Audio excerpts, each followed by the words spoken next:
Good morning! This is not the video I had planned for this week, but last week I put up a video which was my cover version of The House of the Rising Sun by The Animals. I played it mostly on tenor recorder and ukulele, and after that video so many people got in touch to ask what ukulele I was playing that I thought I'd better give it its own video. And here it is. I've only had this ukulele for a few weeks. There have been ukuleles kicking around in my house for years because my husband has played the ukulele for a long time, but it's only been in the past few weeks that I decided that I would like to learn how to play properly. So I went out and bought myself a new ukulele, and this is the one I chose. It is a soprano. It's made by Tanglewood, who are probably better known for making some pretty decent guitars, but they do ukuleles too. This is their TU2 model from the Cove Creek line of ukuleles. Now, as far as I can make out, the Cove Creek range has been discontinued just to make way for the new ranges of ukes from Tanglewood. But at time of filming the video I have checked, and it is still perfectly possible to buy this ukulele off the internet, and I bought mine from an actual shop in person. So it's perfectly possible to still buy them, and because it's been discontinued you can often pick them up at a bit of a discounted, bargainous price as well. So I think it is worth making this video so that we can have a closer look at the ukulele, give it a quick review and see if it might be something that you might like to buy too. I might only have been taking my ukulele playing seriously for a few weeks, but in those few short weeks I have become something of a ukulele nerd. So, in honour of ukulele nerds everywhere, here are the nerdy ukulele facts that I'm sure you would love to know about this ukulele. The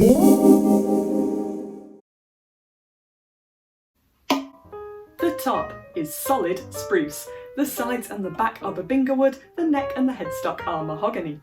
Fretboard and saddle are rosewood, the bridge and the nut are white ABS plastic. Also white are the strings, which are from Aquila, and the tuning pegs, all four of them, are of the open-geared variety. There are 12 lovely little frets on which you can place your lovely little fingers, and inlaid into the 5th, 7th and 9th frets are fret dot markers, and they are on the front of the fretboard and the side of the neck, which is very handy.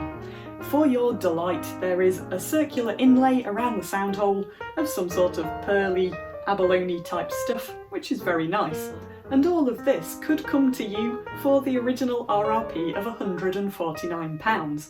But since these things are on discontinued clearance these days, I've seen them anywhere between £100 and the original RRP. In fact, I paid £100 for mine from my local music shop. So was that a good purchase or not? Let's have a closer look. So, on that nerdy little voyage through all of the facts of this ukulele, you probably noticed, and was probably annoyed by, the fact that at no time did I spin the uke round and show you what's on the back. Well, that's because I wanted to keep it as a lovely little surprise for you, because look at this. Beautifully book-matched babinga wood. I hope the camera is doing it justice because it really is beautiful.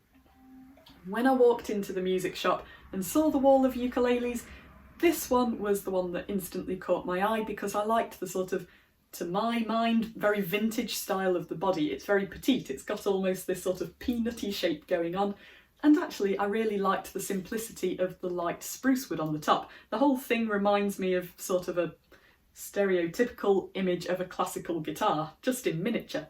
But then imagine my delight when I picked it off the shelf and found that little bit of extra bling on the back. Oh yes. So now I've done the big reveal and shown you the beautiful back, I can show you the rest of the instrument too.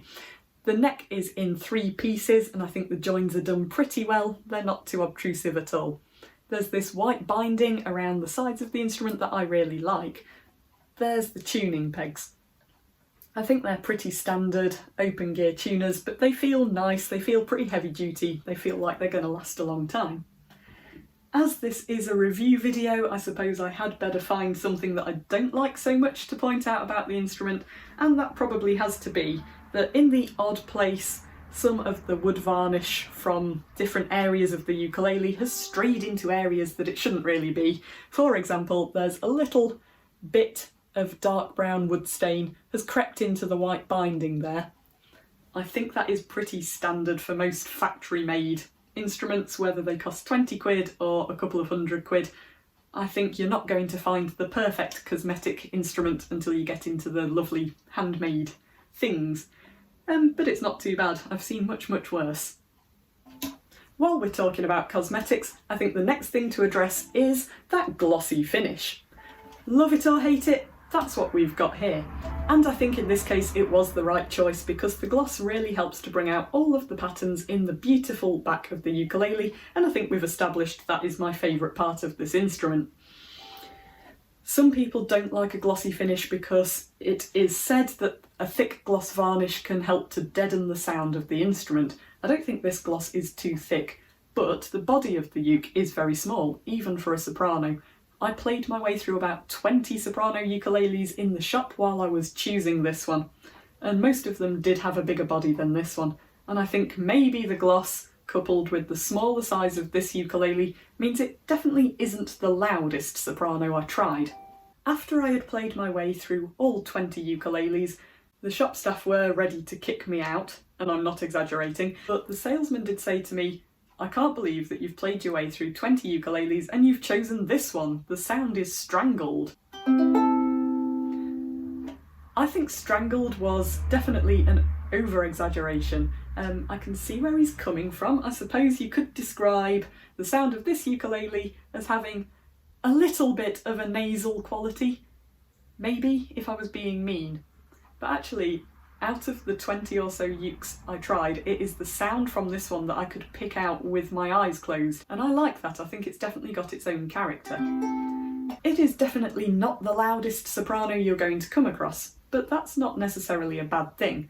I do most of my ukulele practice at night when other more normal people are sleeping, so the quietness is a plus side for me, and like I say, to me it's quite a characterful sound, even though it's not particularly hugely resonant.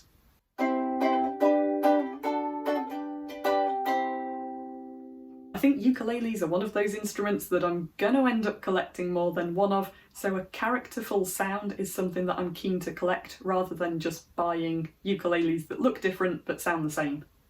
While we're being all dull and talking about playability of the instrument, the width of the nut is 34mm. Now that is pretty standard, but there are definitely ukuleles that you can buy with wider nut spacing, and that means there's more space for your fingers on the fretboard. If you've got larger fingers, this might not be the ukulele model for you because some of the chord shapes can be a bit of a squeeze. I have small little fingers and some of the chord shapes are a bit of a squeeze, but I'm kind of getting used to it. Let's talk about something that has become an unexpected bugbear of mine, and that is sharp fret edges. Of the 20 or so ukuleles that I tried in the music shop on that day, I would say that a good 8 or 9 of them had noticeably uncomfortable, sharp fret edges, and in fact probably the worst offender for it was another Tanglewood model. That one was actually painful to slide your hand up and down when you're chording.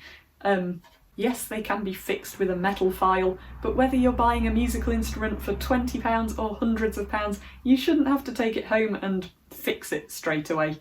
Sharp fret edges shouldn't be a thing, and on this particular one, they're really not. This one is as smooth as an eel. On to the much more fun topic of intonation. A lot of ukuleles, particularly in the cheaper realms of ukulele society, are known for having bad intonation. That is, as you move higher up the fretboard, they go out of tune.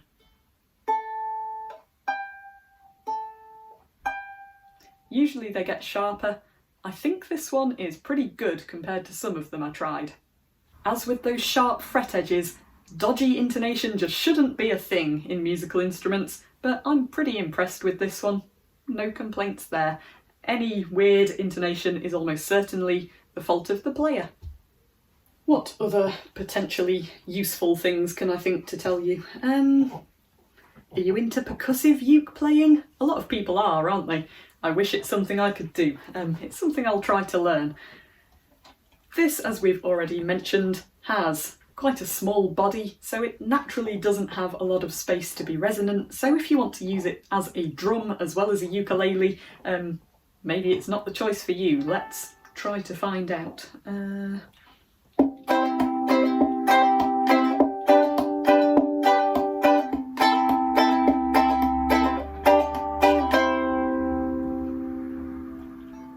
What do you reckon? What else might you like to know? I can categorically say that it looks really cool hanging on your wall, though you can't really see my wall. Everybody that comes round your house and sees it will pick it up and want to play it. That's a good thing. Ooh, let's talk about the extras you get when you buy this ukulele. That's not going to take long because you don't actually get any extras. Sometimes you get a case included, don't you? Maybe a capo, a spare set of strings, but none of this here. You pay your money, you get your ukulele, which is fair enough, I think. Of course, you might find individual music shops who throw a case in or something like that, but as standard, when you buy this ukulele, you are just buying the ukulele. Which leads me, I suppose, quite nicely to my earlier question, do I think it was a good purchase? Yes, I do. I paid £100, and if I sat on this ukulele and had to buy it again, I would do so. Okay, actually I like it because it has a sound that I like and it looks fantastic, and clearly I'm a shallower person than I thought. I think it feels really, really well built. It definitely feels like it was worth the money, and if you're looking for a soprano ukulele, then I would have no hesitation in recommending this one. I'm very happy with it. So I reckon that is quite enough talking and not nearly enough playing. So allow me to serenade you into the outro of the video with some frankly questionable new ukulele player fingerstyle stuff. Slight change of plan. Originally in the video this is where I played a fingerstyle arrangement of Greensleeves, but then when I uploaded the video to YouTube it got a copyright claim, even though Greensleeves is hundreds of years old and no one knows who wrote it. Anyway, after a bit of a sulk I decided to cut it out of the video and I'm going to replace it with Waltzing Matilda instead, which will probably get a copyright claim, and I'll be stuck in a never-ending loop of recording this bit of the video.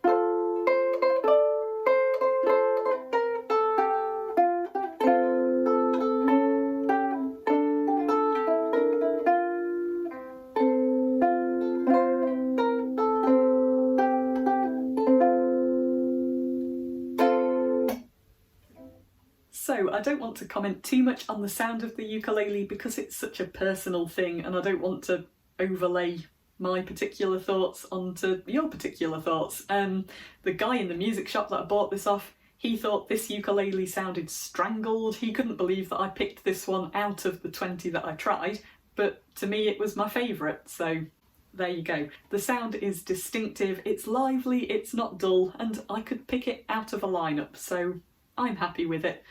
Let me know what you think in the comments. Please remember that I'm not a very good ukulele player and try to judge the ukulele on its own merits and not on the numpty playing it. If you have enjoyed this video, please do give it a thumbs up and hit the subscribe button. I aim to make a video every single week about all different musical instruments that I'm trying out in a bid to come up with lots of different accompaniments for my beloved recorders. So thank you so very much for watching, and I will see you again next time. Bye!